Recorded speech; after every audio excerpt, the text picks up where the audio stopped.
जय Shri Krishna. Hello everyone. So student, आज जो है हम लोग यहाँ पे बहुत ही एक इंपॉर्टेंट सा टॉपिक को क्लियर आउट करने हैं, जो कि है टाइप्स ऑफ रिएक्शन। और इससे आपको एग्जाम में क्वेश्चंस मिलता ही मिलता है। जो भी आप लोग ये जो रिएक्शंस जो देख रहे हैं, इससे डायरेक्टली आपका क्वेश्चंस आता है, बहुत ही इंपॉर्टेंट सा question.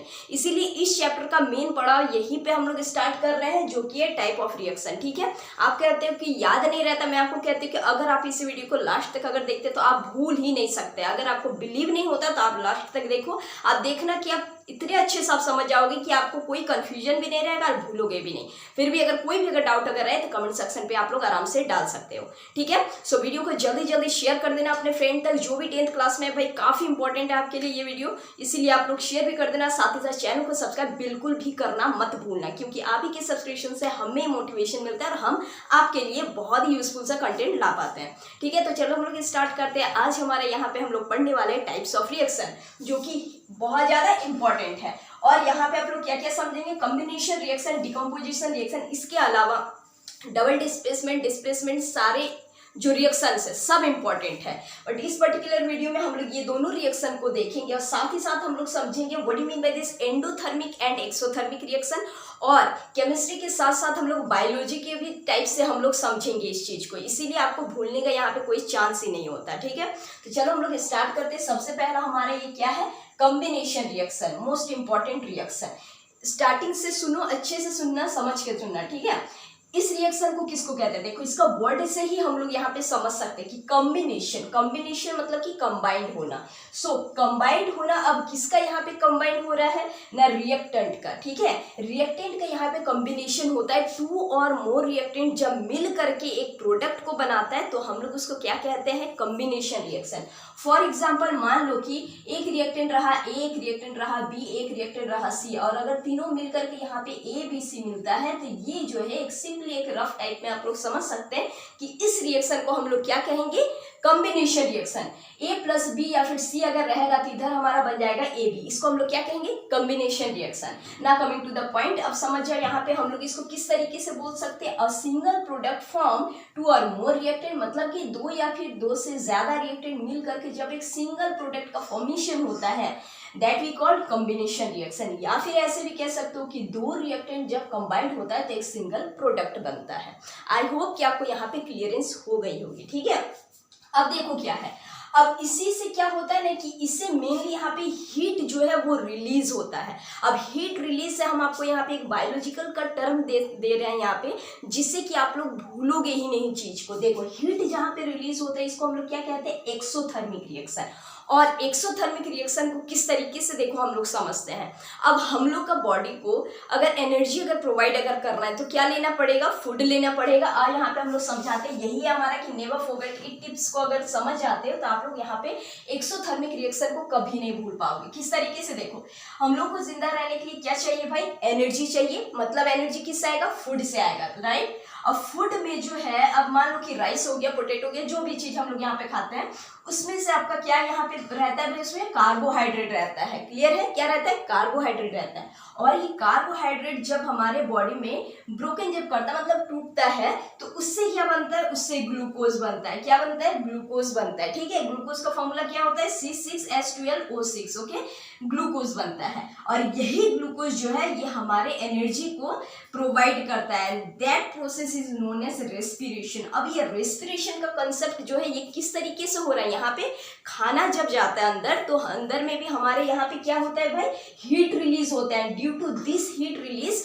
The food is converted to glucose, that is, जिससे कि हम लोग को एनर्जी मिलता है। और यही प्रोसेस को हम लोग रेस्पिरेशन कहते हैं। अब देखो, अगर चीजों को अपने बॉडी से अगर रिलेट अगर करते हैं तो हम लोग चीज को यहाँ पे याद रख सकते हैं बहुत ही ईजी टर्म से। ओके, तो देखो यहाँ पे क्या हो रहा है, हीट रिलीज, तो इसको भी हम लोग एक रेस्पिरेशन को भी हम लोग एक्सोथर्मिक रिएक्शन कह सकते हैं, क्योंकि आप लोग को ये सारे जो केमिकल जो लिखा हुआ जो रहता है फॉर्मूलाज, ये आपको थोड़े से टिपिकल रखते हैं स्टार्टिंग में, इसीलिए हम आपको ये जो एग्जांपल जो दिए इससे आप कंप्लीटली बहुत इजी तरीके से समझ सकते हैं। सो अब आपको समझ में आ रहा है चीजों को। ठीक है, तो इसको हम लोग क्या कहते हैं भाई, एक्सोथर्मिक रिएक्शन कहते हैं। तो यहाँ पे क्या हो रहा है, अब देखो यहाँ पे क्या होता है, देखो क्विक लाइम इसको हम लोग कहते हैं, that is the calcium oxide, CaO क्या होगा, calcium oxide, Ca calcium, O oxide, okay. Calcium oxide को जब हम लोग वाटर में जब देते हैं, कैल्शियम ऑक्साइड क्या रहता है, सॉलिड रहता है इसीलिए S लिखे हैं, पानी क्या रहता है, लिक्विड रहता है इसीलिए L लिखे हैं, ठीक है। और दोनों जब यहाँ पे जब मिलता है, 2 और more reactant to form a single product, यहाँ सिंगल प्रोडक्ट क्या है, ये स्लैक लाइन बनता है, ठीक है।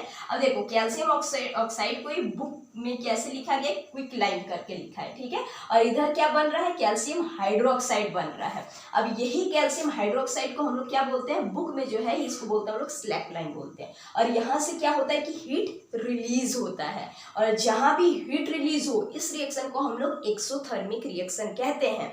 अब इसी से आपका क्वेश्चन जो आता है किस तरीके से बोर्ड एग्जाम में, यहाँ पे आपको पूछा जाता है इसका ऑब्जर्वेशन। तो यहाँ पे आपको इसका ऑब्जर्वेशन में क्या देखने को मिल रहा है कि यहाँ जो है हीट रिलीज हो रहा है, मतलब कि यहाँ पे जो है टेम्परेचर जो है वो राइज हो रहा है। कंप्लीटली ऑब्जर्वेशन क्या है यहाँ पे कि टेम्परेचर राइज हो रहा है, द राइजिंग ऑफ टेम्परेचर, ठीक है। इतना तक क्लियर है। अब देखो ये कैल्शियम हाइड्रोक्साइड, थोड़ा सा इस चीजों को हम लोग समझते हैं। यहाँ पे कैल्शियम हाइड्रोक्साइड ये क्या चीज है भाई, अब इससे देखो क्या होता है, ये जब रिएक्ट जब होता है CO2 से, आप लोगों को पता होगा जो पेंट जो हम लोग जो वॉल में जो करते हैं, ये आई थिंक कि आपको यहाँ पे पता ही होगा, ये कैल्शियम ऑक्साइड, ठीक है। अब ये जो हमारा जो कैल्शियम हाइड्रोक्साइड जो बनता है, अब देखो ये CO2 से जब एयर में जब CO2 से जब फॉर्म जब करता है, मिलता है, तो यहाँ पे क्या फॉर्मेशन होता है, the layer of calcium carbonate. जब हम लोग वॉल पे जब थीन लेयर जो बनता जो है, इसको हम लोग क्या कहते हैं यहाँ पे, कैल्शियम कार्बोनेट। और 2 और 3 डेज के बाद वही कैल्शियम कार्बोनेट थीन लेयर जो बना हुआ जो था, वो एक क्या होता है, वो शाइनी सब्सटेंस, मतलब शाइन आपको दिखने लगता है, ठीक है। तो इस तरीके से अगर चीजों को अगर समझोगे तो आपको ये फॉर्मूला भी रटना नहीं पड़ेगा, आपको याद रहेगा। आई होप कि आप चीजों को समझ रहे हैं, ठीक है। अब देखो सेकंड हमारे यहाँ पे क्या है, बर्निंग ऑफ कोल। आपको पता ही होगा कि जब कोल को जब हम लोग बर्न जब करते हैं, कोयला को जब हम लोग जलाते हैं, तो क्या होता है, हीट रिलीज करता है, क्या होता है, हीट रिलीज। सो ये भी रिएक्शन को हम लोग किसको कह सकते हैं यहाँ पे, कॉम्बिनेशन रिएक्शन में, मतलब कि एक्सोथर्मिक रिएक्शन भी हम लोग इसको कह सकते हैं। दैट इज C जो है कार्बन सॉलिड होता है, उसके साथ ये हमारा ऑक्सीजन जब मिलता है तो बन जाता है CO2। अगेन वन और एग्जांपल हम लोग लेते हैं जो कि काफी आप लोग समझेंगे इस चीज को, जो कि हम लोग का लिक्विड मतलब कि वाटर जो बनता है H2 + O2 = H2। तो ये सारे एग्जांपल में आपको क्या देखने को मिल रहा है कि एक या फिर एक से ज्यादा रिएक्टेंट मिल करके एक सिंगल प्रोडक्ट को फॉर्मेशन बना रहा है, यहाँ पे मतलब बन रहा है, ठीक है, फॉर्मेशन हो रहा है। तो this type of reaction is known as combination reaction. I hope की चीजों का आपको क्लियर हो रही होगी, और हर एक यहाँ पे केमिकल फॉर्मेशन, केमिकल का फॉर्मूला जो है, इसको भी आप लोग यहाँ पे कंसेप्ट बेस से समझना, तो चीज को आपको भूलने का कोई नौबत ही नहीं आएगा, ठीक है। तो एक्सोथर्मिक रिएक्शन को हम लोग रेस्पिरेशन बोल सकते हैं, या फिर burning of natural gas, burning of coal, ठीक है। तो ये हमारा क्या है, combination reaction. Coming to the second reaction जो कि इक्वली मोस्ट इंपॉर्टेंट है, वो क्या है, डिकम्पोजिशन रिएक्शन। अब देखो यहाँ पे कॉम्बिनेशन हो रहा था, यहाँ क्या हो रहा है, डिकम्पोज हो रहा है, मतलब कि a single reactant break down, decompose होना मतलब टूटना, ठीक है। तो break down to given a product, मतलब कि जब एक सिंगल प्रोडक्ट को, सॉरी एक सिंगल रिएक्टेंट, ये सिंगल रिएक्टेंट को टूटना पड़ता है, किस लिए, एक प्रोडक्ट को फॉर्म करने के लिए, ठीक है।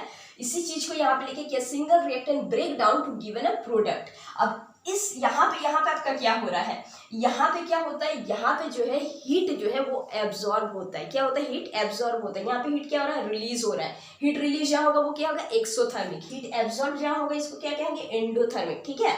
एक्सो मतलब क्या होता है यहाँ पे, रिलीज होना, एंडो मतलब एब्जॉर्ब होना, ठीक है। तो एंडोथर्मिक रिएक्शन मतलब हीट एब्जॉर्ब रिएक्शन।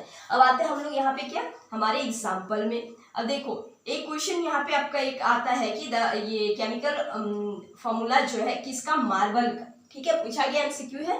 मार्बल का केमिकल फॉर्मूला क्या होता है, CaCO3, ठीक है, जिसको कि बुक में आपका लाइमस्टोन करके भी दिया गया है। लाइमस्टोन क्या है भाई, सीमेंट बनाने में या फिर मैन्युफैक्चरिंग करने में बहुत ज्यादा काम आता है, फैक्ट्रीज वगैरह में, ठीक है। तो ये होता है हमारा लाइमस्टोन। और लाइमस्टोन को जब हम लोग हीट जब करते हैं, हीट जब यहाँ पे जब करते हैं, तो ये क्या फॉर्मेशन यहाँ पे कर रहा है, क्विक लाइन यहाँ पे फॉर्मेशन कर रहा है, जो हम लोग पहले ही देखे, कैल्शियम ऑक्साइड + CO2 मतलब गैस, ठीक है। तो इस केस में क्या होता है, यहाँ पे हीट एब्जॉर्ब हो रहा है। So we call it endothermic reaction, ठीक है, मतलब कि डिकम्पोजिशन रिएक्शन भी हम लोग यहाँ पे क्या कह रहे हैं, इस एग्जांपल को एंडोथर्मिक रिएक्शन हम लोग यहाँ पे कह पा रहे हैं। अब सेकंड हमारा यहाँ पे क्वेश्चन एग्जांपल में क्या हम लोग देख रहे हैं, AgCl, ठीक है, ये क्या है, ये तो सब को पता ही होगा, यहाँ पे क्या है, ये सिल्वर है, ठीक है। इसको जब हम लोग सनलाइट जब दे रहे हैं, देखो सनलाइट क्या है, एक हीट का ही फॉर्मेशन, हीट का ही फॉर्म है, ठीक है। अब इसमें जब सनलाइट जब दे रहे हैं तो ये हमारे यहाँ पे फॉर्मेशन हो रहा है Ag+Cl2। अब देखो यहाँ पे क्या हो रहा है, यहाँ पे आपका अगर ऑब्जर्वेशन अगर पूछा तो ऑब्जर्वेशन में यहाँ पे हम लोग क्या कह सकते हैं कि ये सिल्वर कलर जो है ना, ये कैसे में यहाँ पे चेंज हो रहा है, ग्रे में चेंज हो जा रहा है, मतलब कि silver change to grey in presence of sunlight, that is the observation, ठीक है। इसको हम लोग यहाँ पे बैलेंस भी हम लोग यहाँ पे इसको कर सकते हैं, ठीक, यहाँ पे आप लोग यहाँ पे 2 अगर लगा दें, देखिए 2AgCl, ठीक है। बैलेंसिंग में अगर प्रॉब्लम है तो पर्टिकुलर वीडियो बना हुआ है, आप लोग देख सकते हैं बैलेंसिंग में भी, ठीक है, काफी इजी से बताया गया है। सो इस तरीके से आप लोग बैलेंस्ड हमेशा करके ही इक्वेशन को लिखना, ठीक है। तो ये यहाँ पे क्या हो रहा है भाई, हम लोग समझ गए, यहाँ पे फॉर्मेशन क्या हो रहा है, यहाँ पे आपका ऑब्जर्वेशन आपको क्या मिल रहा है यहाँ पे कि silver change into grey in the presence of sunlight. इस तरीके से बहुत सारे एग्जांपल्स आपके एनसीईआरटी बुक में, एनसीईआरटी बुक को फॉलो कर रहा हूँ, उसी को पढ़ना, बहुत अच्छे से चीजों को समझ में आएगा। सो आई होप कि आपको ये दोनों रिएक्शन में अब कोई प्रॉब्लम नहीं रह गया होगा, अगर होगा तो आप कमेंट बॉक्स में जरूर देना। बाकी सारे रिएक्शन को हम लोग एक एक करके यहाँ पे कंप्लीट करने वाले हैं। So make sure to subscribe the channel, तभी आपको हर चीज का बेनिफिट मिल जाएगा यहाँ पे, और साथ ही साथ सीबीएसई में जो भी अपडेट आएगा वो भी चीज आपको यहाँ पे मिलेगा, ठीक है। सो आज बस इतना ही रहने देते हैं, फिर हम लोग नेक्स्ट वीडियो में भी बाकी कवर करेंगे। सो आज के लिए बस इतना, मिलेंगे हम लोग फिर से नेक्स्ट वीडियो में। Till then keep learning and keep smiling.